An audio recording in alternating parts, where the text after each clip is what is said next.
ikaw ay bukas ang isipan sa patnubay ng banal na Espiritu, mararanasan mo ang maraming mga himala ng pagkilos at paggawa ng Diyos. One time, ang sabi ng Diyos sa aming mag-asawa, hatdan ninyo ng grocery ito mag-asawang ito.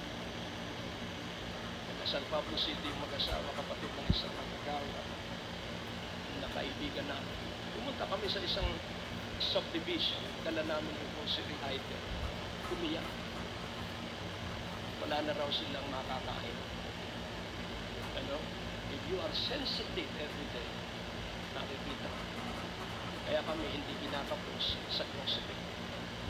Because we are sensitive to the revelation and to the let of the Lord. Kaya pag ikay naging masunurin, kung angkan mo ay pauundar, masasakalain ng Diyos hanggang sa 4 na sa ating lahi. So, ang unang lahi ang nagtatanim, ikalawang lahi ay mananagana, ikatlong lahi lalong mas masagana, ika-4 na lahi lalong higit na mas masagana.